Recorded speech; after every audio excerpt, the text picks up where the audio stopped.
तो हेलो मेरे प्यारे भाइयों, आज हम पढ़ने वाले हैं क्लास 12 के फिजिक्स के इम्पोर्टेंट क्वेश्चन।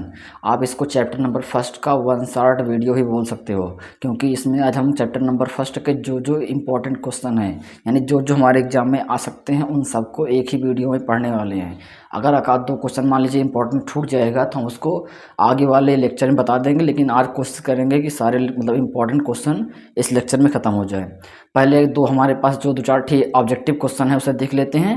देखिए, आपके एग्ज़ाम में बहुत कम टाइम बचा है, सितंबर बीतने वाला है, तो आप वही पढ़िए जो कि आपके एग्ज़ाम में आ सकता है या फिर आने के चांस हैं। ठीक है, तो देखिए आज का हमारा पहला ऑब्जेक्टिव क्वेश्चन है जो कि आपको स्क्रीन पर दिख रहा होगा, बहुत बार आ चुका है। देखिए आपको प्रूफ भी दिख रहा होगा कि कितनी बार आया है। 2017 में आया है, 16 में आया था, 15 में आया था, 13 में आया था, 11 में आया था।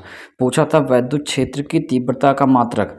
अब बताइए कौन सा सही रहेगा। क्षेत्र की तीव्रता का मात्रक E बराबर F अपान Q, आपने फार्मूला पढ़ा होगा। तो ऊपर बल मतलब न्यूटन बटे कूलाम, इसका सही कौन सा रहेगा। सी नंबर न्यूटन प्रति कूलाम, हमने पहले से टिक करके रख दिया ताकि आपको दिक्कत ना हो। तो थर्ड वाला सही है, न्यूटन प्रति कूलाम। ठीक है, अब अगला क्वेश्चन देखते हैं, क्वेश्चन नंबर सेकेंड। देखो इस वाले विकल्प पे पूछा है निर्वात की वैद्युतशीलता का मात्रक, यानी आपको एप्सिलॉन नॉट का मात्रक बताना है। जो बच्चे इसको पहले से चैप्टर पढ़ चुके हैं उन्हें आता होगा, अगर आपको नहीं आता तो आप इस चीज़ को सीख भी सकते हैं, लेकिन अभी तो डायरेक्ट याद कर लीजिए निर्वात की वैद्युतशीलता का मात्रक क्या होता है। तो कूलाम स्क्वायर प्रति न्यूटन मीटर स्क्वायर, पहला वाला सही है। ठीक है, अगला क्वेश्चन विकल्प को देखते हैं तीसरा।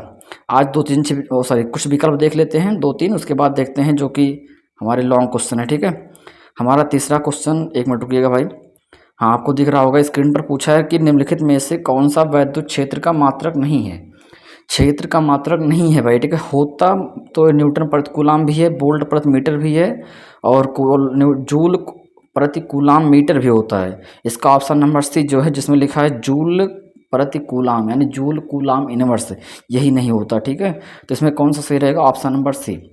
अब देखते हैं लॉन्ग क्वेश्चन, जो कि आज का पहला लॉन्ग क्वेश्चन। देखो आपकी स्क्रीन पर दिख रहा होगा कि आज का लॉन्ग क्वेश्चन क्या है। देखो इसमें पूछा है कि वैद्युत द्विध्रुव आघूर्ण की परिभाषा दीजिए और अक्षीय स्थिति में वैद्युत क्षेत्र के द्विध्रुव के कारण वैद्युत क्षेत्र की तीव्रता के लिए व्यंजक प्राप्त कीजिए। इस क्वेश्चन को देखो, पूछा है कि वैद्युत द्विध्रुव आघूर्ण की परिभाषा। तो देखो वैद्युत द्विध्रुव आघूर्ण एक ऐसा निकाय है जिसमें परिमाण में समान परंतु विपरीत आवेश एक दूसरे से अल्प दूरी पर स्थित होते हैं। ये डिफिनेशन आपने याद की होगी। देखिए अगर नहीं याद है तो आप याद भी कर सकते हैं, आपको स्क्रीन पर इसका मतलब जो हम बोल चुके हैं इसकी डिफिनेशन दिख रही होगी। ठीक है, इसमें बोला है कि वैद्युत द्विध्रुव आघूर्ण क्या है। देखो द्विध्रुव आघूर्ण का सिंबल होता है P, और इसका सूत्र होता है P बराबर 2 × QL। ठीक है, 2QL बोल सकते हो। तो यानी देखो पूछा है, इसके बाद पूछा था अक्षीय स्थिति में वैद्युत द्विध्रुव के कारण वैद्युत क्षेत्र की तीव्रता। तो भैया देखिए अक्षीय स्थिति में यानी कोई भी डाइपोल लेना, उसके कारण वैद्युत क्षेत्र की तीव्रता का व्यंजक प्राप्त करना है। ये डेरिवेशन है, चलो हम आपको करा देते हैं। देखो 11 में आया था, 12 में आया था, 13 में आया था, 14, 16 और 19, मतलब अब से लेके कई बार पूछ चुका है। और इसका एक दूसरा तरीका भी दिया है क्वेश्चन में। देखो पूछा है किसी वैद्युत द्विध्रुव के कारण अक्षीय स्थिति को आप अनुदैर्घ्य स्थिति में किसी द्विध्रुव बिंदु पर वैद्युत क्षेत्र की तीव्रता का व्यंजक। चलिए समझते हैं कि अक्षीय स्थिति में वैद्युत क्षेत्र की तीव्रता का व्यंजक कैसे निकालोगे। हम आपको बता चुके हैं कि द्विध्रुव आघूर्ण की डेफिनेशन आप लिख लीजिएगा। ठीक है, आप उसको याद भी कर लीजिएगा कि इसमें एक ऐसा निकाय होता है जिसमें परिमाण में समान परंतु विपरीत आवेश एक दूसरे से अल्प दूरी पर होते हैं।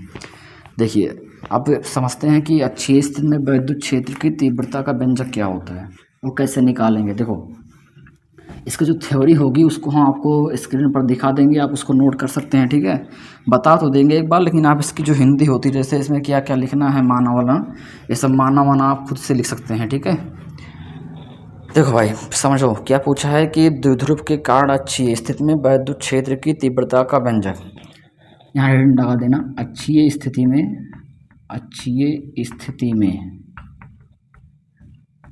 वैद्युत क्षेत्र की तीव्रता का व्यंजक, वैद्युत क्षेत्र की तीव्रता का व्यंजक। देखो सुनो, इसको आप अगर जो लोग पढ़े होंगे पहले से उनको आता होगा, जो नहीं पढ़े हैं वो अच्छे से इस क्वेश्चन को तैयार कर लें, क्योंकि आपके एग्जाम में कई बार आ चुका है। आप इसका प्रूफ भी देख सकते हैं कि 11 में आया है, 12 में आया है, ठीक, कई बार आ चुका है। 19 में भी आया था, 22 में भी आया था, ठीक है क्वेश्चन, तो इस बार भी आने के बहुत ज़्यादा चांस हैं। देखो द्विध्रुव, पहले हमने क्या बताया कि एक ऐसा निकाय होता है, जैसे मान लीजिए एक माना वैद्युत द्विध्रुव ए बी, जो हिंदी हम बोल रहे हैं वो आपको स्क्रीन पर शो रहा, मतलब शो होगी हिंदी, उसको आप लिख लीजिएगा। तो माना एक वैद्युत द्विध्रुव ए बी, क्या मान लिए ए बी, जो माइनस क्यू और प्लस क्यू से मिलकर बना है, बीच की लंबाई इसका मान लेना 2l है, इसके मध्य बिंदु मान लो ये वाला है, मध्य बिंदु ओ से स्मॉल r दूरी पर एक पॉइंट मान लेते हैं, क्या है, अच्छे स्थिति में पॉइंट हमारा P है। इसी पॉइंट P पर वैद्युत क्षेत्र की तीव्रता की गणना करनी, मुझे यहाँ पर E फाइंड करना है। जितनी हिंदी हम बोले उतना आप लिख सकते हैं, आपको फिर से ना बोल देते हैं, सुन लो। माना एक वैद्युत द्विध्रुव ए बी जो माइनस क्यू प्लस क्यू से मिलकर बना है, बीच की लंबाई 2l है और मध्य बिंदु O से स्मॉल r दूरी पर एक बिंदु P है, इसे बिंदु P पर वैद्युत क्षेत्र की तीव्रता की गणना करनी है, ठीक है। इसके बाद इतना लिखने के बाद फिगर बनाने के बाद आप क्या करेंगे, देखो समझो, द्विध्रुव मान लेना माइनस क्यू प्लस क्यू, तो भैया देखो माइनस क्यू के कारण यहाँ क्षेत्र निकालना है, जहाँ निकालना होता है वहाँ पर धन परीक्षण आवेश मान लेते हैं, यानी यहाँ मान लो कोई पॉजिटिव चार्ज है। अब बताओ अगर माइनस वाला है तो प्लस पे, देखो पहले के कारण तीव्रता मान लो E1 है, चाहिए आप ये भी लिख सकते हो, ए पहले वाला है, दूसरे पे क्या मान लो EB। अब बताओ सोच के, माइनस और प्लस आवेश में क्या होता है, माइनस प्लस में होता है आकर्षण। तो देखो माइनस वाला प्लस को अपनी ओर आकर्षित करेगा, मतलब यहाँ पर EA की डायरेक्शन किधर हो जाएगी, इस तरफ। अब सुनो, ये प्लस वाला, ये प्लस देखो ये प्लस है, प्लस वाला प्लस को क्या करेगा, प्रतिकर्षण, यानी इस दूसरे वाले की डायरेक्शन कहाँ हो जाएगी, उधर, क्योंकि प्लस वाला प्लस को रिपल करेगा, रिपल्सन, तो बी कहाँ जाएगा, उधर। समझ आ रही बात ना। यहाँ से अगर तुम ये और EB निकाल लो तो दोनों को देखो, अगर ये समझ लीजिए, अगर मान लीजिए दो चीज़ की डायरेक्शन एक होती है तो उसका टोटल जोड़ के निकालते हैं, क्या करेंगे, जोड़ देंगे। अगर एक दोनों अपोजिट है तो घटा देंगे। किसी एंगल पर होता है तो उसे फार्मूला लगाते हैं, ये वाला, E बराबर under root EA square plus का EB स्क्वायर प्लस का 2EA EB cos theta, 2EA EB cos theta, ये फार्मूला हम लगाते हैं जब किसी एंगल पर होता है तब। यहाँ देखो दोनों अपोजिट डायरेक्शन में है, यानी घटाना पड़ेगा, ठीक भाई। तो पहले आप EA निकाल सकते हैं, फिर EB निकाल सकते हैं। कैसे निकालेंगे देखिए समझिए। अब हम एक बिंदु आवेश के कारण वैद्युत क्षेत्र की तीव्रता का फार्मूला आपको याद होना चाहिए, जैसे समझिए, E बराबर 1/4 पाई एप्सिलॉन नॉट Q अपान में R स्क्वायर। एक चार्ज के लिए R दूरी पर तीव्रता का सूत्र है। समझ में आई। अगर एक मतलब एक ही चार्ज होगा तो उससे स्मॉल r दूरी पर जो फार्मूला होता है क्षेत्र का इतना होता है। यहाँ देखो ये मान लीजिए पहला चार्ज है ए वाला, तो E मतलब EA के कारण यहाँ पर P पर कितना क्षेत्र होगा। तो सुनो, इसके लिए निकाल रहे हैं तो आवेश क्या लेंगे, यहाँ पर क्यों लेंगे, इस वाले पूरे कांस्टेंट को आप K बोल सकते हो। क्या बोल सकते हो, K, या फिर आप ऐसे भी लिखो, कोई दिक्कत नहीं है। देखो वैसे अगर हम समझते हैं कि EA के कारण मतलब इस पर सॉरी माइनस Q के कारण क्या क्षेत्र, मतलब क्या निकलोगे, के कारण क्षेत्र, वैद्युत क्षेत्र लिखना EA बराबर, कैसे लिखोगे बताओ, 1/4 पाई एप्सिलॉन नॉट। यहाँ पर Q कितना रहेगा, देखो A के कारण निकाल रहे हैं तो Q, इस क्वेश्चन में कभी भी चिन्ह नहीं लेते, क्योंकि जो चिन्ह है वो बताता है आकर्षण या प्रतिकर्षण। तो पहला आवेश Q हो गया, और यहाँ से दूरी है, वो दूरी यहाँ पर होती है इन आवेश से बिंदु की दूरी। यहाँ हम पहले वाले से P पे निकाल रहे हैं, तो इस पहले वाले चार्ज से यहाँ तक की दूरी बताओ, एक पूरा 2l है तो आधा कितना होगा l, इधर पे कितना होगा भाई l। तो बताओ अगर यहाँ से इधर वाली r डिस्टेंस थी, a वाली l है, तो अगर तुम r में l जोड़ दो तो कितना बन जाएगा, r प्लस का l, क्या बन जाएगा, r प्लस का l। यानी ये पहले के कारण बिंदु P पर इसके कारण दूरी कितनी होगी, r प्लस का l। और ऊपर देखो यहाँ पर अगर हम दूरी लिखते हैं फिर स्क्वायर लगाते हैं तो r प्लस l का स्क्वायर। यहाँ देखो नीचे वाले में अगर हम पूछें कि प्लस क्यू के कारण क्षेत्र बताओ कितना आएगा। यहाँ पर अगर आपको EB निकालना है तो 1/4 पाई एप्सिलॉन नॉट। B के लिए Q कितना है, तो चार्ज तो Q ही है, ठीक है। दूरी क्या होगी, B के लिए P की दूरी बताओ, B के लिए P की दूरी यहाँ से यहाँ तक बताओ डिस्टेंस, इस वाले बिंदु से यहाँ तक की दूरी बताओ भैया। इतना पूरा r था, इधर l था, तो r से l निकाल दो तो ये बचेगा r माइनस का l। कितना आ गया इधर, r माइनस का l। चलो देखो तो यहाँ पर दूरी क्या रहेगी, r माइनस का l। यानी इसके लिए अगर हम डिस्टेंस लेंगे मतलब प्लस वाले के लिए तो आर माइनस का यल ऊपर क्या लगा देंगे स्क्वायर। अब अगर दोनों की डायरेक्शन अपोजिट है यानी ये और ई भी दोनों एक दूसरे क्या है अपोजिट डायरेक्शन में, तो टोटल निकालने के लिए क्या करेंगे, लिखना परिणामी तीव्रता है। रुको ऐसे लिखना, बिंदु P पर परिणामी तीव्रता, बिंदु P पर परिणामी, रुक जाओ भाई, परिणामी है ठीक है, वैद्युत क्षेत्र की तीव्रता, वैद्युत क्षेत्र की, एक मिनट, परिणामी वैद्युत क्षेत्र की तीव्रता, वैद्युत क्षेत्र की तीव्रता। तो बताओ टोटल कितना है, टोटल मान लो ई, जो ई निकलेगा वो दोनों को घटाना पड़ेगा। किससे कौन घटेगा, जो बड़ा होगा उससे छोटा वाला घट जाएगा। देखो समझो, जिसमें दूरी ज़्यादा होगी उसके लिए क्षेत्र क्यों कम होगा, क्योंकि देखो व्युत्क्रम है, ये ज़्यादा होगा तो ये कम होगा। यहाँ देखो जिसमें दूरी ज़्यादा है इस वाले के लिए माइनस क्यू के लिए दूरी ज़्यादा है और प्लस वाला दूरी कम है, तो यहाँ पर आर प्लस एल ज़्यादा है, जो ज़्यादा है उसके लिए क्षेत्र क्या होगा, कम होगा। जहाँ दूरी कम है वहाँ क्षेत्र का ज़्यादा होगा, यानी दूरी कम तो क्षेत्र ज़्यादा, यानी दूरी कम तो क्षेत्र ज़्यादा, यानी ई भी ज़्यादा होगा ई ए कम होगा, तो बड़े वाले से छोटा घटा देना। यहाँ देखो ई निकाल रहे हैं, ई बी की वैल्यू और ई ए दोनों की वैल्यू रखोगे तो आगे देखो कॉमन निकल रहा है कुछ चीज़, नहीं कहो तो लिख के दिखा दें। देखो बी वाले के लिए 1/4 पाई एप्सिलॉन नॉट और क्यू अपान में आर माइनस एल का होल स्क्वायर, यहाँ माइनस, उसके बाद ई ए वाला कितना दिया भाई 1/4 पाई एप्सिलॉन नॉट और क्यू अपान में आर प्लस का एल का होल स्क्वायर। दोनों में कुछ मैच कर रहा है, आगे देखो मिल रहा है दोनों में, 1/4 पाई एप्सिलॉन नॉट मिल जाएगा, दोनों का क्यू कॉमन निकल जाएगा। बताओ क्या बचेगा, यहाँ बचेगा अंदर में, यहाँ ऊपर कुछ नहीं तो आर माइनस एल का होल स्क्वायर। एक मिनट रुकिए, यहाँ पर माइनस लगा, इधर क्या बचा है 1/, इधर देखो भाई आर प्लस एल का होल स्क्वायर, ठीक है। हाँ सुनो, अब देखो ई बराबर निकाल रहे हैं तो इधर 1/4 पाई एप्सिलॉन नॉट सेम ऐसे रहेगा, क्यू ऐसे रहेगा। देखो यहाँ पर इसको भिन्न लगा दें, नीचे वाला पूरा इधर हो जाएगा ना ऐसे, तो इधर कितना हो जाएगा आर प्लस का एल का होल स्क्वायर, बीच में माइनस लगा, इधर लग जाएगा कितना, तिरछा गुणा करने पर आर माइनस एल का होल स्क्वायर, नीचे कितना हो जाएगा आर माइनस एल का whole square into R plus L का होल स्क्वायर। ठीक है, इतना आप नोट कर सकते हैं। इसके बाद आप देखते हैं, रुकिए एक मिनट रुकिएगा, हाँ इतना समझ में आ गया भाई, ठीक है। उसके बाद देखो दिख रहा है नीचे के ऊपर लिखे भाई, तो देखो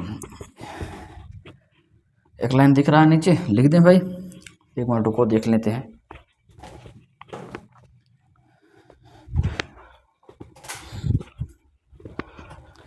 बस भाई यहाँ तक दिख रहा है, यहाँ तक आप लिख लीजिए। उसके बाद देखो यहाँ देख लेते हैं इधर वाले, ठीक है। कैसे करोगे, देखो यहाँ से अगर आपको सॉल्व करना है और आगे, तो ई बराबर देखो यहाँ से ऊपर देखो सूत्र बन जाएगा ए प्लस बी का होल स्क्वायर ए माइनस बी का होल स्क्वायर। देखो ई बराबर यहाँ आगे 1/4 पाई एप्सिलॉन नॉट क्यू लिखा है, देखो अंदर देखो ए सूत्र है ए प्लस बी का होल स्क्वायर, ए स्क्वायर प्लस बी स्क्वायर, यानी आर स्क्वायर प्लस बी मतलब एल स्क्वायर प्लस का 2ab 2rl। आगे देखो माइनस चिन्ह लगा है तो पूरे के फार्मूले में चिन्ह बदल जाएगा, यानी इसमें देखो क्या लगाते हैं, जैसे देखो माइनस लगाए तो ए स्क्वायर प्लस का बी स्क्वायर मतलब एल स्क्वायर हो जाएगा और माइनस का 2rl। लेकिन आगे माइनस लगा है तो अंदर का चिन्ह क्या हो जाएगा, बदल जाएगा, यानी माइनस इसमें क्या हो जाएगा, ए वाला माइनस हो जाएगा, ए वाला प्लस माइनस माइनस हो जाएगा, माइनस माइनस प्लस हो जाएगा। ये बात समझ में आ गई ना, थोड़ा सा मतलब समझिए, ये सूत्र लगा देंगे और आगे माइनस लगा है तो पूरे का चिन्ह बदल जाएगा। नीचे देखो सूत्र है ए माइनस बी ए प्लस बी, क्या होता है हमने पहले पढ़ा था ए स्क्वायर माइनस बी स्क्वायर। देखो ए माइनस बी ए प्लस बी होता है ए स्क्वायर माइनस बी स्क्वायर, और बाहर का जो दोनों को स्क्वायर लगा है तो बाहर लगे रहा ना ऐसे, यहाँ दिख रहा है भाई। अब देखो इसके बाद यहाँ कटेगा क्या, ए वाला क्या बोलते हैं आर स्क्वायर कट जाएगा, एल स्क्वायर दोनों कैंसिल, देखो आर से आर कैंसिल एल से एल कैंसिल, बचेगा क्या ई बराबर 1/4 पाई एप्सिलॉन नॉट क्यू अपान में, बताओ कितना बचा, यहाँ बचा 2rl कितना हो जाएगा 4rl। यहाँ पर देखो सुनो, जो आर होगा बहुत ज़्यादा होगा, यल जो होता है बहुत कम होता है, बात समझो से, यल जो होता है बहुत कम होता है। देखो द्विध्रुव की लंबाई बहुत कम होती है, उसमें से अगर आप यल कर दोगे तो 2l पूरा था, आधा कर दिए यल, यानी यल बहुत कम होता है आर ज़्यादा होता है, तो आप लिखेंगे कि आर इज ग्रेटर देन, बड़ा है यल से। अगर आर बहुत यल बहुत छोटा है आर बहुत बड़ा है तो हम यल को नगण्य मान सकते हैं। जैसे मान लो कि यल नहीं है, यल आप छोड़ सकते हो, तो यल आपको छोड़ दोगे तो क्या बचेगा आर, क्या बचेगा आर, ऊपर क्या लगा था स्क्वायर और बाहर कितना था 2। अब देखो आगे यहाँ से ई बराबर कितना बनेगा 1/4 पाई एप्सिलॉन नॉट, यहाँ देखो क्यू रहेगा, इसमें से अगर आप देखो रुको रुको इसे लिख दें, क्यू लिखा है और 4 लिखा है, आर यल लिखा है, देखो 2 की घात कितना हो जाएगी 4, 4 आर से एक आर कटेगा, देखो 4 आर था इसमें से एक आर कट जाएगा, तो क्या बचेगा भाई, एक मिनट रुकिए यहाँ ऊपर लिखते हैं ठीक है लास्ट में, या फिर आप राफत कर दें इधर वाला, सुनो सुनो ये देख लेते हैं इतना इतने में आ जाएगा। देखो कितना है ई बराबर 1/4 पाई एप्सिलॉन नॉट, इधर देखो इधर बच्चा कितना है, इधर हो गया है, इस 4 को हम लिखते हैं 2 गुड़े 2। अब अगल वाला क्यू यल क्या लिखा है 2, देखो क्या कर दिए इस 4 को 2 गुड़े 2 लिख दिए, और क्यू यल लिखा है क्यू और इंटू यल, नीचे में कितना आ जाएगा आर का 4 था, एक कट चुका है तो बचेगा आर की पावर 3। देखो आपने फार्मूला पढ़ा होगा P बराबर 2L इंटू क्यू, वैद्युत द्विध्रुव आघूर्ण होता है, तो यानी 2L इंटू क्यू, जो देखा 2QL होता है, 2QL कितना हो गया P, यानी लास्ट में हमारा हो जाएगा 1/4 पाई एप्सिलॉन नॉट, ये 2 आगे रहेगा, ए वाला 2QL जो है वो कितना हो जाएगा P, इस 2QL के स्थान पे P कर दिए, नीचे क्या रहेगा R3, ठीक है। तो ये हमारा वैद्युत क्षेत्र का मात्रक होता है न्यूटन पर कूलम। तो अच्छी स्थिति में वैद्युत क्षेत्र की तीव्रता का व्यंजक P द्विध्रुव आघूर्ण है, R जो है इसके मध्य बिंदु से दूरी है, E वैद्युत क्षेत्र है। इसको आप इस तरीके से कर सकते हैं कि अगर आपके एग्जाम में आ गया 4-5 नंबर का तो आप ऐसे कर सकते हैं, अच्छी स्थिति में वैद्युत क्षेत्र की तीव्रता का व्यंजक। इसको रफ कर दें भाई। अब देखते हैं इसके आगे वाला अगला क्वेश्चन। हाँ भाई एक बार स्क्रीनशॉट ले लो अच्छे से इसका, फिर मिटाएं, ठीक है। हाँ देखो अगला क्वेश्चन आपके स्क्रीन पर दिख रहा होगा, बोला है कि किसी वैद्युत द्विध्रुव के कारण, एक मिनट रुक जाइए, क्वेश्चन कहाँ गया भाई, हाँ ठीक है, दिख रहा है कि वैद्युत द्विध्रुव के कारण निरक्षीय स्थिति में और बिंदु पर वैद्युत क्षेत्र की तीव्रता का व्यंजक। अब सुनो, अक्षीय वाला आप कर लोगे शायद, अब देखते हैं निरक्षीय वाला, इसको अच्छे से नोट कर लो, ठीक है, क्योंकि आपके एग्जाम में आ सकता है, ठीक है। इसको आप इस बैक करके और समझ में आ गया होगा, क्योंकि हमने मतलब बहुत धीरे धीरे बताए हैं, ठीक है। इस चीज़ को सॉल्व करने देखो, अगर आप थोड़ी सी मेहनत करोगे तो सॉल्व करना आ जाएगा। कुछ लोगों को सॉल्व करना नहीं आता, क्यों, देखो इसको रटने से तो नहीं आएगा भाई, देख लोगे तब भी नहीं आएगा। इसको आप खुद से 2-4 बार करोगे तो अपने आप धीरे धीरे आने लगेगा। कुछ मतलब कुल मिला के आप फिजिक्स में कम से कम 30-35 डेरिवेशन ऐसे होंगे जो इम्पोर्टेंट है, जो आपको आने ही चाहिए, ठीक है। तो देखो जैसे अगर आप इन दोनों को पढ़ लोगे जो पढ़ा रहे हैं अच्छे निरक्षीय, तो फर्स्ट वाला चैप्टर तैयार होगा, तो आपका थर्ड चैप्टर में फिर डेरिवेशन मिलेगा, तो आपको वो भी तैयार हो जाएगा। देखो सुनो, तो कह रहा है कि वैद्युत द्विध्रुव के कारण निरक्षीय रेखा के किसी बिंदु पर वैद्युत क्षेत्र की तीव्रता का व्यंजक। निरक्षीय रेखा लेना है भाई, निरक्षीय रेखा यानी देखो हेडिंग लगा लेना, वैद्युत द्विध्रुव के कारण, हेडिंग डाल के आप करेंगे एग्जाम में या फिर नंबर डाल के कर देंगे, ठीक है। हेडिंग ना डालेंगे कोई दिक्कत नहीं है, जैसे कि हम यहाँ पर लिख दे रहे हैं ताकि आप समझ पाएँ कि कौन सा डेरिवेशन है, ठीक है। तो आपके स्क्रीन पर क्वेश्चन दिख जाता है, देखो 24 में आया था, 20 में आया था, 17 में आया था और 11 में आया था। कह रहा है द्विध्रुव के कारण, थोड़ा ऊपर लिखते हैं भाई, दिख रहा है ना, ऊपर से लिखते हैं, ठीक है। वैद्युत द्विध्रुव के कारण निरक्षीय स्थिति में वैद्युत क्षेत्र की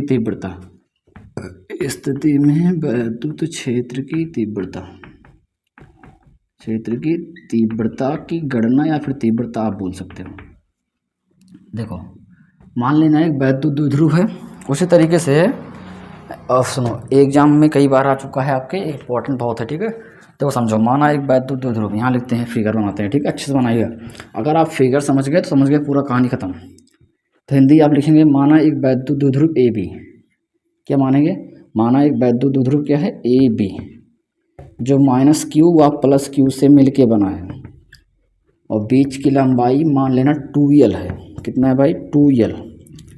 इसके मध्य बिंदु यहाँ मान लीजिए मिडिल पॉइंट है इसका, सही है ना, मध्य बिंदु, इसका मध्य बिंदु मान लो O, मध्य बिंदु O से R दूरी पर, कितनी दूरी पर भाई, R दूरी पर एक बिंदु क्या है, निरक्षीय स्थिति में एक बिंदु P है। इसी बिंदु P पर आपको क्या निकालना है, वैद्युत क्षेत्र की तीव्रता, एक पॉइंट P था, इसी पॉइंट P पर वैद्युत क्षेत्र की तीव्रता की गणना करनी है। इतनी हिंदी आप लिख दीजिएगा और आपके स्क्रीन पर शो कर दिए होंगे, हम देख लीजिएगा कि उसमें लिखा है पहले से हिंदी, ठीक है। ये लिखा है कि मानव द्विध्रुव AB है, बीच की लंबाई 2L है, मध्य बिंदु O से स्मॉल r दूरी पर एक बिंदु P है और इसी बिंदु P पर वैद्युत क्षेत्र की तीव्रता की गणना करनी है।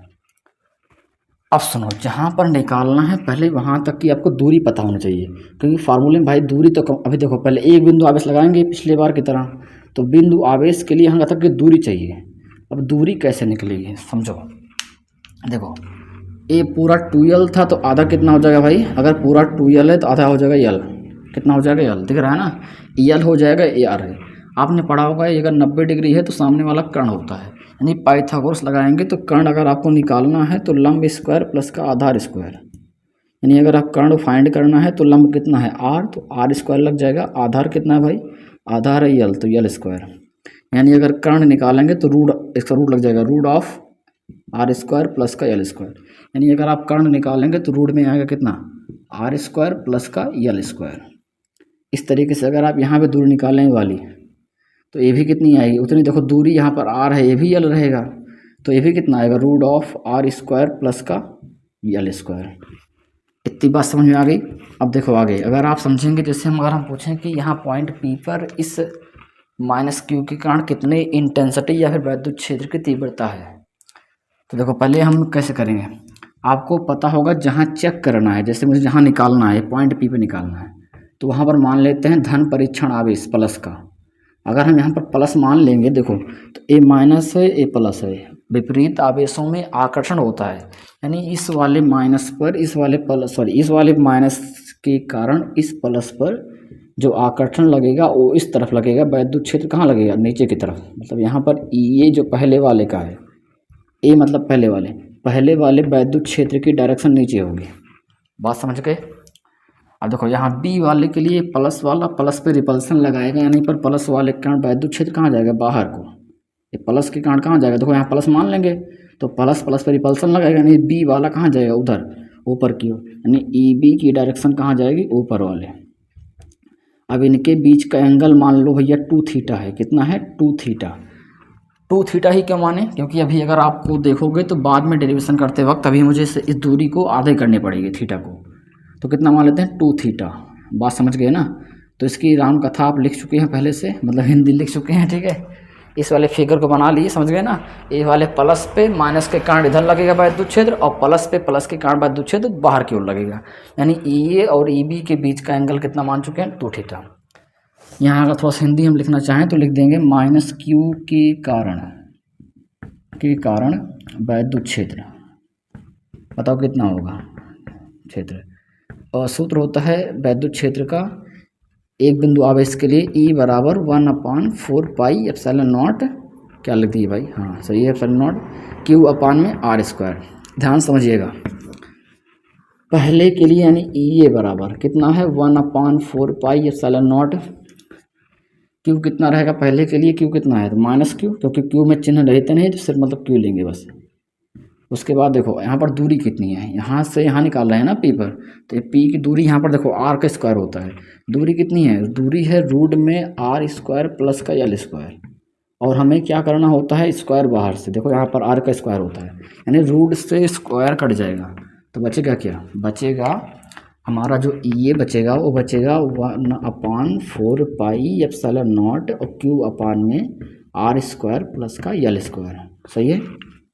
हाँ अब आगे देखो, अगर हम यहाँ से अगर ऐसे पूछें कि EB कितना होगा, B के कारण वैद्युत क्षेत्र लिखना है, मतलब +Q के कारण वैद्युत क्षेत्र, बताओ कितना आएगा।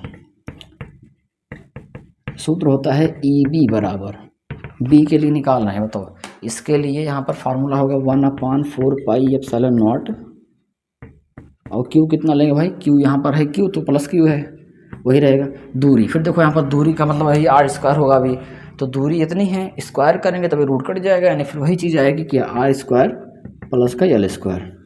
ये बातें आप समझ गए ना। यहाँ आप समझ कर देखिए, यहाँ पर EA जो है और EB जो है बराबर है, तो दोनों सेम आया है, तो इसको हम मतलब कितना था तो 1/4 पाई एप्सिलॉन नॉट भैया है Q अपान में R स्क्वायर, यही दोनों आया है देखो, R square plus L square. तो अब एक काम करते हैं, इन दोनों को मान लेते हैं यक्स। क्या मान लेते हैं? तो दोनों बराबर है तो दोनों को हम कुछ मान सकते हैं, मान लेते हैं यक्स। इस तरीके से आप जैसे हम बता रहे हैं सिंपल करेगा, ऐसा कोई बताता नहीं, क्योंकि इस तरीके से थोड़ा आप आसानी से कर पाएंगे। ठीक है, अगर अभी हम उसको ऐसे कर दें साइन में, मतलब ऐसे आप देखो, आपने पढ़ा होगा जैसे कुछ तरीके पढ़ते हैं कि जैसे कोई लड़के यहाँ पर अगर इसका एक घटक मानेंगे, ऊर्ध्व घटक, क्षैतिज घटक, E sine theta, E cos theta, वो थोड़ा सा लंबा हो जाएगा, लंबा ये भी पड़ेगा बट थोड़ा सा आसान है उससे। यहाँ पर तो दोनों बराबर था, हमने एक्स मान लिया। अब देखो समझो, यहाँ पर अगर हम निकाल लें कि वैद्युत क्षेत्र परिणामी, ऐसे लिखना, और बिंदु P पर परिणामी, डायरेक्ट लिखते हैं बिंदु P पर परिणामी वैद्युत क्षेत्र, टोटल कितना होगा? परिणामी वैद्युत क्षेत्र, क्षेत्र है भाई, समझ लीजिएगा क्षेत्र। ठीक है, यहाँ पर E निकालना है। तो भाई सुनो, देखो एक फार्मूला आपको बताते हैं, अगर आपको कुछ नहीं आएगा तो जैसे तब कोई भी दो वेक्टर एक दूसरे से थीटा एंगल पर होते हैं तो फार्मूला उसके लिए होता है, आपने 11 में पढ़ा होगा या फिर नहीं पढ़ा होगा तो याद कर लीजिए, ई ए स्क्वायर मतलब पहले का स्क्वायर फिर दूसरे वाले वेक्टर का स्क्वायर प्लस का 2 ई ए ई बी कॉस थीटा। अभी कुछ टाइम पहले मैंने बताया था यहाँ पर कॉस थीटा। इस सूत्र को अप्लाई करेंगे, ध्यान समझिएगा यहाँ पर क्या बदलेगा बाबू साहब। यहाँ पर ई ए और ई बी देखो लगाते हैं, यहाँ से लगाते हैं, इधर दिख रहा है ना नीचे, इसको यहाँ से लिखते हैं ई बराबर अंडर रूट, बताओ ई ए और ई बी दोनों बराबर था, हमने कितना मान चुका है? पूरा एक्स मान लिए। कितना मान लिए? ई ए ई बी दोनों कितना मान लिए? एक्स, यानी ई ए के स्थान पे एक्स स्क्वायर, ई बी वाला भी एक्स स्क्वायर प्लस का 2, ई बी सॉरी ई ए एक्स होगा इंटू ई बी भी एक्स होगा, और कॉस थीटा, भाई थीटा कितना माना था? इन दोनों के बीच का एंगल कितना माना है? 2 थीटा। तो यहाँ पर एंगल कितना रहेगा? 2 थीटा। थोड़ी सी मैथ आपको आनी चाहिए, हल्के से, हल्के से मतलब नहीं, थोड़ी सी आनी चाहिए। ठीक है, यहाँ पर आप कैसे सॉल्व करेंगे? देखो root of x square 2 x square, इसको कितना बन जाएगा? 2 ये भी एक्स स्क्वायर बन जाएगा, तो 2 बार गुणा होगा। कॉस 2 थीटा का आप सूत्र लगा सकते हैं, नहीं तो आप ऐसे छोड़िए, एक लाइन ऐसे रहने दीजिए, कॉस 2 थीटा, आपको समझने में आसानी होगी। देखो यहाँ पर ई बराबर कैसे करेंगे, देखो दोनों में से कुछ निकलेगा, 2 एक्स स्क्वायर बाहर चला जाएगा, यहाँ बचेगा क्या? 1, यहाँ से बचा 1 प्लस ये चला गया बाहर, बचा कॉस 2 थीटा। आप बताइए, थोड़ा मैथ वाले, अगर कोई बच्चा मैथ वाला जो बच्चे होंगे उनको आता होगा, इस बताओ कॉस 2 थीटा का कौन सा सूत्र रखें ताकि 1 कैंसिल हो जाए? तो कहेंगे सर जी कॉस 2 थीटा का सूत्र होता है 2 कॉस स्क्वायर थीटा माइनस 1। क्या होता है भाई? इसका एक फार्मूला होता है, हम इस वाले पेन से लिख रहे हैं, देखो ब्लिस लिख रहे हैं, देखो सुनो, कॉस 2 थीटा का 2 कॉस स्क्वायर थीटा माइनस का 1, इस वाले देखो माइनस से अभी इस माइनस वाले से प्लस क्या हो जाएगा? कैंसिल हो जाएगा। 1 मिनट रुकिएगा, मार्कर भाई गिर गया नीचे, बिना गिरे कोई लेक्चर पूरा तो होता नहीं, चाहिए हम गिरे या फिर मार्कर गिरे। ठीक है, सुनो देखो यहाँ रूट ऑफ क्या लगा है बताइए अंदर, अब बचा क्या है बताओ सोच के? बचा है 2 एक्स स्क्वायर, और इन तो देखो ये ब्रैकेट के अंदर क्या बचा है? बचा है इंटर 2 बचा है इंटू कॉस, भाई देखो एक गुड़ा है, इसको तो इंटू लिख दो, 2 बचा है कॉस स्क्वायर थीटा। थोड़ा सा इधर लिखते हैं, ध्यान समझिएगा इधर, हाँ देखो यहाँ लिखते हैं, देखो इसमें से 2 बार है तो 1 2 बाहर जाएगा, यानी ई बराबर 2 में से 2 बार था तो 1 बार बाहर जाएगा, और मूल निकाल रहे हैं, रूट लगा है ना, एक्स स्क्वायर है, 2 बार एक्स है तो 1 बाहर जाएगा, कॉस स्क्वायर थीटा, रूट से बाहर कितना आएगा? कॉस थीटा, यानी 2 बार था तो 1 बार हम इसको बाहर निकाल लिए। अब देखो ई ऐसे रहेगा, 2 ऐसे रहेगा, एक्स का मान बताइए, एक्स की वैल्यू कहाँ है भाई? एक्स की वैल्यू देखो, ए एक्स है पूरा ही तो है, कितना है? 1/4 पाई एप्सिलॉन नॉट और क्यू अपान में आर स्क्वायर प्लस का यल स्क्वायर। ठीक भाई, उसके बाद देखो कॉस 2 थीटा लिखा है, सॉरी कॉस थीटा लिखा है। अब कैसे निकाल लोगे? देखो थीटा निकालना है, ये पूरा 2 थीटा था, इसको अगर हम आधे से बांट दें तो बताओ कितना बन जाएगा? आधा बन जाएगा थीटा। क्या बन जाएगा? थीटा, आधा थीटा हो गया। अगर ए वाला थीटा है, 2 समांतर रेखाएं, तो समझो 2 समांतर रेखाएं हैं तो ए वाला एंगल इसके बराबर होगा, ये बन जाएगा एकांतर कोण, तो 2 समांतर रेखाएं हैं, ये थीटा है तो ये भी कितना होगा? थीटा होगा। अब बताओ कॉस थीटा का फार्मूला अपना होगा, आपने कभी यहाँ लिखते हैं कॉस थीटा बराबर, और आधार बटे कर्ण पढ़ा होगा, पढ़ा था ना कभी आधार बटे कर्ण, यहाँ से कॉस थीटा निकालना है। बताओ इसके लिए आधार कौन सा होगा? जो कोण लेते हैं उसके सामने लंब होता है। हाँ तो भाई देखो कोण के सामने क्या होता है? लंब, और नीचे वाला आधार, और सब इधर क्या होगा? कर्ण होगा। तो हम जो कोण लेंगे उसके सामने लंब होता है। तो मुझे आधार बटे कर्ण लेना है। तो ये देखो आधार कितना है, आधार नीचे वाला यल है, कितना है यल। यानी यहाँ पर अगर हम देखेंगे तो आधार हमारा जो इस कोण वाले के देखो थीटा के लिए कितना है, नीचे वाला इतना वाला यल है। तो इसमें आधार कितना होगा यल, और कर्ण कितना होगा, तो कर्ण है रूट में क्या लिखा है भाई आर स्क्वायर प्लस का यल स्क्वायर। मुझे कॉस थीटा की वैल्यू कितना पता चल गई, यल अपान में कॉस थीटा पता है मुझे, यल अपान में रूट में कितना। देखो इस रूट को अगर हम ऐसे लिख, थोड़ा सुनो, आर स्क्वायर प्लस का यल स्क्वायर, और अगर आप चाहो तो रूट को आप इस रूट को 1/2 भी लिख सकते हो। आपको पता होगा रूट मतलब क्या होता है 1/2। हम ऐसा क्यों कर रहे हैं, क्योंकि देखो यहाँ पर 1 मतलब सॉरी जो लिखा है 1/2 लिखा रहेगा, तो जो ए वाली घात है मतलब ए वाला R square plus L square दोनों की घात वो जुड़ जाएगी। यहाँ पर एक रहेगा और यहाँ पर कितना रहेगा 1/2। तो इस वाले रूट को हम 1/2 भी कर सकते हैं, ठीक है। अब देखो यहाँ पर ई बराबर ए 2 ऐसे रहेगा, सुनो ऐसे, इसको ऐसे लिखो 1/4πε0, इसको 2QL 2QL, ये 2QL। देखो यहाँ पर इसकी घात 1 होगी, इधर कितना होगा 1/2, गुणा में घात जुड़ जाती है। तो भैया देखो ये दोनों सेम है, तो 1 में 1/2 जोड़ दो, 1 में 1/2, 2 1 के 2 1 3/2 कितना बन जाएगा, मतलब यहाँ पर आर स्क्वायर प्लस का यल स्क्वायर की जो पावर बनेगी वो कितनी बनेगी 3/2। अब सुनो आपने पढ़ा होगा P बराबर क्या होता है भाई, द्विध्रुव आघूर्ण, P बराबर 2QL। तो देखो यहाँ पर अगर हम देखेंगे तो P के स्थान पे क्या रहेगा, सॉरी E बराबर कितना हो जाएगा 1/4πε0। उसके बाद देखो ये जो 2QL है वो कितना हो जाएगा P, और उसके बाद नीचे देखो नीचे वाला आपने यहाँ देखो समझो, यहाँ लिख देते हैं R जो होता है हमारा बहुत बड़ा होता है, और यल क्या होता है बहुत छोटा होता है। देखो यल बहुत छोटा है, कहाँ पर है, यल जो है आर के कंपेयर में बहुत छोटा होता है, तो हम यल को नगण्य मान लेते हैं। अगर आप यहाँ से यल को छोड़ देंगे तो बताओ भाई क्या बचेगा, यल छूटेगा बचेगा आर। तो यहाँ पर आर की पावर 2 लिखी है, आर की पावर 2 लिखी है, और बाहर कितना लिखा है 3/2, कितना लिखा है 3/2। अब 2 कट जाएगा, यानी लास्ट में जब हमारा फार्मूला निकल के आएगा E बराबर 1/4πε0 P अपान में क्या आर क्यूब, ठीक भाई। तो ये हो गया हमारा निरक्षीय स्थिति का फार्मूला वैद्युत क्षेत्र का, इसको आप नोट कर सकते हैं। आगे का भी हमारा वाला क्वेश्चन देखते हैं, क्वेश्चन नंबर जो है जो कि कई बार आ चुका है वैद्युत द्विध्रुव आघूर्ण का। तो हेलो मेरे प्यारे भाइयों, अब देखते हैं क्वेश्चन नंबर अगला जो कि हमारा इंपॉर्टेंट क्वेश्चन है।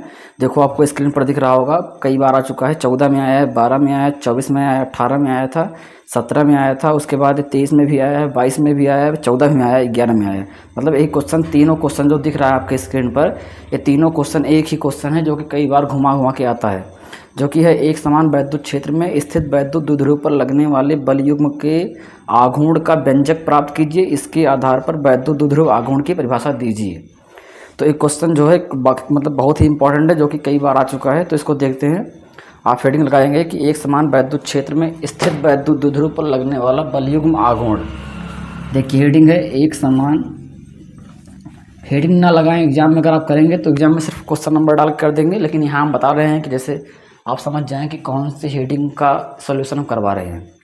तो एक समान वैद्युत क्षेत्र में लिख लेना, एक समान वैद्युत क्षेत्र में, एक क्या लिखा है वैद्युत क्षेत्र में स्थित वैद्युत द्विध्रुव, स्थित वैद्युत द्विध्रुव, स्थित वैद्युत द्विध्रुव, वैद्युत द्विध्रुव पर लगने वाला बल युग्म आघूर्ण, बल युग्म आघूर्ण। देखो भाई बल युग्म आघूर्ण किसे कहते हैं समझो, किसी वस्तु पर, जैसे मान लीजिए एक ही ऑब्जेक्ट है, तो भाई ये जो वस्तु है मान लीजिए इस पर एक बल इधर लग रहा है राइट में, लेफ्ट में लग रहा है, तो दोनों बल का जो जोड़ा होगा उसको बोलेंगे बल युग्म। और अगर वो बल युग्म इस वस्तु को घुमाने लगेगा तो उसे बोलेंगे बल युग्म आघूर्ण, और इसका सिंबल होता है टाउ। तो देखो बल युग्म आघूर्ण मुझसे पूछा था कैसे निकालेंगे, तो इसके लिए हिंदी थोड़ा सा मान लेंगे। माना एक समान वैद्युत क्षेत्र, जो हम बोल रहे हैं आपके स्क्रीन पर देखिएगा, उसको आप नोट डाउन कर लीजिएगा, ठीक है। उसके बाद डेरिवेशन करिएगा। देखिए माना एक समान वैद्युत क्षेत्र, देखो वैद्युत क्षेत्र माना मतलब ई मान लेते हैं, माना एक समान वैद्युत क्षेत्र ई है, जिसमें एक वैद्युत द्विध्रुव मान लो ए बी, द्विध्रुव जो होता है हमेशा माइनस और प्लस क्यू आवेश से मिलकर बना है। तो मान लेना, सुनो, फिर से सुनो, माना एक समान वैद्युत क्षेत्र ई में एक वैद्युत द्विध्रुव ए बी जो कि -q व +q आवेश से मिलकर बना है और बीच की लंबाई मान लेना 2l है।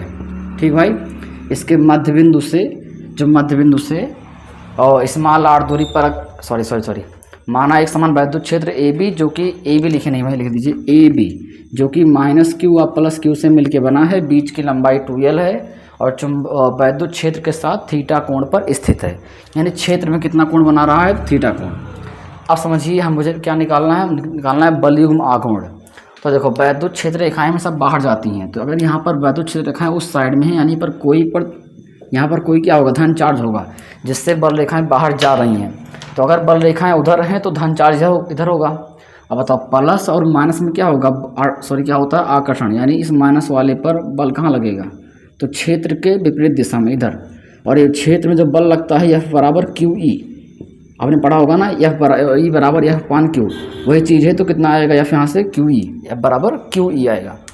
अब समझो यहाँ से, तो इस पे अगर इधर लगेगा, दूसरे देखो प्लस वाला, प्लस में क्या होता है? प्रतिकर्षण। यानी इस पर जो बल लगेगा वो किधर लगेगा? क्षेत्र के दिशा में इधर। यहाँ पर कितना लगेगा? F बराबर QE। अब समझो, देखो दोनों बल की डायरेक्शन अलग है, यानी जो बल का युग्म होगा वो इस वस्तु को घुमाने का गुण रखेगा और उसी को बोलते हैं बल युग्म आघूर्ण। तो आप इसमें थोड़ा सा माना फलाना क्या लिखेंगे, सुनिए फिर से। माना एक समान वैद्युत क्षेत्र ई में एक वैद्युत द्विध्रुव ए बी जो -q +q से मिलकर बना है, बीच की लंबाई 2l है, क्षेत्र के साथ थीटा कोण पर स्थित है और -q पर बल क्षेत्र के विपरीत दिशा में और +q पर बल क्षेत्र की दिशा में कार्य करता है। तो उस द्विध्रुव पर लगने वाला बल युग्म आघूर्ण, क्या भाई? बल युग्म आघूर्ण। तो उस द्विध्रुव पर लगने वाला बल युग्म आघूर्ण, देखो बल युग्म आघूर्ण का सूत्र होता है बल युग्म आघूर्ण बराबर बल गुणे क्रिया रेखा से लंबवत दूरी, क्रिया रेखा से लंबवत दूरी हाय दूरी। देखो सुनो, तो मुझे बल आघूर्ण का सिंबल होता है भाई टाउ, एक टाउ है। और बल क्या होता है? देखो बल यहाँ पर कितना है? F। बल क्या है? F। और लंबवत दूरी, ध्यान समझिएगा, लंबवत दूरी कैसे निकालेंगे। अगर मान लो पूरा कितना था? 2l था, तो इसका आधा कितना होगा? आधा l होगा। आधा कितना होगा? l। अब बताओ इधर l है, मुझे यही तो लंबवत दूरी है भाई, इधर वाली जो लंब होता है 90 डिग्री। तो लंबवत दूरी निकालनी है, थोड़ा सा मैथ का दिमाग लगाइएगा। कोण के सामने लंब होता है, तो ये हो गया लंब, नीचे वाला आधार हो गया, ये हो गया क्या? कर्ण। समझ में आया? जो मुझे निकालना है लंबवत दूरी ई है, आधे के लिए निकालना है, तो कोण के सामने लंब हो गया, आधार और कर्ण। अब बताइए मुझे लंब निकालना है, लंबवत दूरी l निकालना है। उसके बाद कर्ण मुझे पता है, आधार यहाँ पता नहीं है। यानी लंब और कर्ण में कौन सा सूत्र लगेगा? लंब और कर्ण में लगता है साइन थीटा, यानी साइन थीटा बराबर लंब बटे कर्ण। यहाँ देखिए साइन थीटा की वैल्यू मुझे पता नहीं है, लंब मुझे निकालना है और कर्ण भाई कितना दिया है? कर्ण दिया है l। यानी इससे अगर आप लंब निकालोगे तो ये बट्टे वाला गुणे में जाएगा तो l साइन थीटा आ जाएगा। तो लंबवत दूरी कितनी आएगी? ये वाली दूरी कितनी आएगी? l sine theta. जितनी इधर होगी उतना, देखो आधे का l साइन थीटा है, तो इधर भी कितना होगा? इधर भी उतना होगा l साइन थीटा। समझो, देखो इस द्विध्रुव के आधी लंबाई यानी l के लिए कितनी दूरी है? l sine theta. तो दूसरे वाले जो इधर इसके साइड में है, मतलब इधर वाला नीचे वाला, इस वाले l के लिए भी कितना होगा? इधर होगा l साइन थीटा। यानी कि अगर लंबवत दूरी निकाल रहे हैं तो l साइन थीटा आ रहा है, लेकिन आधे के लिए l साइन थीटा, नीचे वाले के लिए फिर भी l साइन थीटा होगा, तो 2 बार हो गया। यानी कुल कितना हो जाएगा? कुल हो जाएगा 2l साइन थीटा। इस बात को समझ पाए? आधे द्विध्रुव के लिए लंबवत दूरी l साइन थीटा, तो पूरे द्विध्रुव के लिए 2l साइन थीटा। अब देखो यहाँ से टाउ निकालना है, इसको ऐसे लिखो। आप जानते होंगे f का मान कितना है यहाँ पर? देखो f का कितना था? QE, यानी f के स्थान पे QE बोल सकते हैं। उसके बाद यहाँ लिखा है 2l साइन थीटा, इसको ऐसा करो टाउ बराबर, इसमें लिख दो इसको 2QL। आपने पढ़ा होगा 2 आगे लिखते हैं, एक Q लिखा है, ये भाई Q था, Q ठीक है, 2Q। और इधर क्या लिखा है? L। बगल क्या लिख दिए? E पीछे कर दिए साइन थीटा। और द्विध्रुव आघूर्ण P बराबर 2QL होता है, आपने पढ़ा होगा 2l × Q। तो यानी यहाँ पर अगर हम रखना चाहें तो जहाँ पर 2QL है वहाँ पर क्या आ जाएगा? P। 2QL के स्थान पे P, बगल में E साइन थीटा। बस इतना सा डेरिवेशन है, छोटा सा है। अगर डेरिवेशन एग्जाम में आएगा, बहुत ही इंपॉर्टेंट है, तो आपको इतना करना है, ठीक है। इसको मत लिखिएगा इधर वाला, 1 मिनट रुकिए। इसको मत लिखिएगा, बस आपको हिंदी जो बोले थे 2 बार हम हिंदी उसको लिख लीजिएगा, उसके बाद डेरिवेशन फिगर बना के कर दीजिएगा। अब सुनो, इसमें क्वेश्चन पूछा था इसकी सहायता से, मतलब इसकी सहायता से वैद्युत द्विध्रुव आघूर्ण को परिभाषित कीजिए। तो क्वेश्चन लिखा है नीचे, तो इस मतलब वैद्युत द्विध्रुव आघूर्ण क्या है बताओ यहाँ से। टाउ क्या है? टाउ है बल युग्म आघूर्ण। टाउ क्या है? बल युग्म आघूर्ण। एक गा है भाई, बल युग्म आघूर्ण। उसके बाद घा है, ठीक है। आघूर्ण पढ़ लीजिएगा, आघूर्ण लिखा है। और पी क्या होता है? पी है द्विध्रुव आघूर्ण। पी क्या है? द्विध्रुव आघूर्ण। उसके बाद यहाँ पर ई क्या था? वैद्युत क्षेत्र था। ई क्या था? वैद्युत क्षेत्र। तो मुझसे पूछा था कि इसके आधार पर, किसके आधार पर? इस फार्मूले के आधार पर मुझे निकालना है वैद्युत द्विध्रुव आघूर्ण की डेफिनेशन। तो उसके लिए समझो, यहाँ से बताते हैं, देखो ध्यान समझिएगा। इसके बाद आप क्या लिखेंगे? अगर डेफिनेशन पूछेगा तब क्या करेंगे? यहाँ से अगर आपको पी निकालना है तो साइन थीटा, देखो समझो समझो समझो, साइन थीटा की अधिकतम मान कितना होता है? साइन थीटा का अधिकतम मान कितना होता है? 1। आपको पता होगा साइन थीटा की मैक्सिमम वैल्यू न्यूनतम मान -1 होता है और अधिकतम मान कितना होता है? +1। यानी अगर मुझे टाउ मैक्सिमम करना है तो साइन थीटा क्या चाहिए? 1। यानी अगर आप साइन थीटा की वैल्यू 1 करेंगे तब सॉरी, तब बताओ टाउ मैक्स कितना हो जाएगा? तो टाउ मैक्स का मान, सॉरी क्या बोल दिया यार। देखो अगर साइन थीटा अधिकतम हो जाएगा तो यानी जो टाउ है वो क्या हो जाएगा? मैक्सिमम। क्योंकि साइन थीटा की अधिकतम वैल्यू रखने पर टाउ क्या होगा? अधिकतम। तब क्या लिखेंगे? टाउ क्या होगा? मैक्सिमम होगा। अब सुनो, देखो यहाँ से, यानी टाउ मैक्स बराबर क्या बन जाएगा बताओ? यहाँ बराबर लगेगा पीई, और साइन थीटा की वैल्यू कितना है? 1, तो वहाँ पर 1 दिखेगा नहीं, ठीक है। अब यहाँ से कितना बन जाएगा बताओ? यहाँ से पी निकालोगे तो पी अगर आप निकाल रहे हो तो ई एक की ई बट्टे में जाएगा, यानी टाउ मैक्स बट्टे क्या आ जाएगा? ई। क्या आ जाएगा? ई। अब सुनो, देखो यहाँ से अगर हम मान लें ई जो है एकांक है, इधर लिख दें भाई, इधर देखो। यहाँ से अगर आप मान लो कि ई बराबर 1 न्यूटन प्रति कूलाम, वैद्युत क्षेत्र का मात्रक होता है न्यूटन प्रति कूलाम। तो अगर यहाँ पर ई की वैल्यू 1 मान लो तो बताओ कितना होगा? पी बराबर, सुनो इसका मान 1 हो गया, बट्टे में 1 छूट जाएगा, यानी जो पी होगा वो टाउ मैक्स के बराबर हो जाएगा। यहाँ से आप नीचे 1 लाइन 2 लाइन जो लिखना होगा लिख लीजिएगा इसकी डेफिनेशन। बस लास्ट लाइन ध्यान सुनिएगा।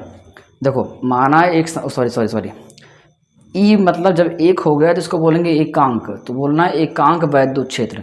ई क्या होता है? वैद्युत क्षेत्र। लिखिएगा एकांक वैद्युत क्षेत्र में स्थित किसी वैद्युत द्विध्रुव पर लगने वाला अधिकतम बल युग्म आघूर्ण द्विध्रुव आघूर्ण कहलाता है।